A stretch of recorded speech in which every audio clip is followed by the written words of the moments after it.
Ang intense ng mga kaganapan ngayon sa abot kamay na pangarap sapagkat manginginig sa galit si Lynette dahil sa ebidensyang ipapakita sa kanya ni Justin. Dito nga ay merong malaking pasabog na gagawin si Justin dahil sa ipapanood niya sa lahat, ang video na magkasama sila Zoe at Dax. Samantala ay maaktuhan nga ni Lynette ang pakikipag-usap ni Zoe sa ina niyang si Moira, kaya naman ay agad niya itong tatanungin kung sino ang sinasabi nitong kailangan daw patayin. Agad namang matataranta itong si Zoe pero sa huli nga ay mapapaamin din siya ni Lynette na inutusan nga daw siya ng kanyang inang si Moira para tapusin ang buhay ni Dax. Ngunit kahit sinabi ni Zoe na mas paninindigan nga daw niya ang kanyang pagiging doktor at ang kanyang sinumpaan, ay hindi pa din magtitiwala si Lynette sa kanya at mas lalo nga siya nitong pagdududahan. Sa kabilang banda naman habang papauwi sila Annalyn at Doclyn dun pabalik ng Eastridge, ay bigla namang mapapasugod sa kanila itong si Justin. Tatanungin nga sila ni Justin kung meron ba daw boyfriend itong si Zoe dahil sa nakita niya nga daw ito na may kasamang lalaki at nakikipagtalo dito.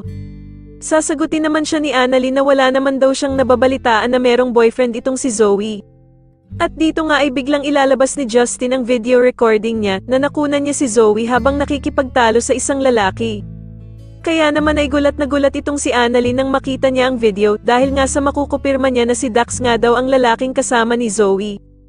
Samantala ay galit na tatawagan nga ni Doc Carlos ang bruhang si Moira dahil sa nalaman niyang nadamay ang asawa niyang si Lynette sa ginawa nitong pagpapapatay kay Dax. Subalit sasagutin nga lang siya ni Moira na sana nga daw ay namatay na din itong si Lynette para wala na siyang problema. Pero sisigawan naman siya ni Doc Carlos na pag meron nga daw nangyari sa asawa niyang si Lynette, ay sisiguraduhin niyang siya mismo ang papatay kay Moira. Sa kabilang banda naman ay meron ngang pinaplano sila Giselle at Aling Susan para kay Moira dahil nga sa sasabihin ni Lynette na sila nga daw ang nasa labas ng kulungan kaya dapat si Moira ang natatakot sa kanila at hindi sila. At dito nga ay sasabihin ni Aling Susan kay Giselle na dala na nga daw niya ang epektos na pinapadala ni Giselle para sa plano nilang pagbawi sa bruhang si Moira. Sa tingin nyo ano kaya ang pinaplano nila Giselle at Aling Susan kay Moira na sobrang ikakagulat daw nito, mas lalo na nga talagang nagiging exciting ang mga susunod na kaganapan kaya naman ay mas lalo pa nating abangan ang mas lalong gumigandang abot kamay na pangarap. Maraming salamat po sa inyong panonood at sana po ay mas subscribe nyo ako. Maraming salamat po.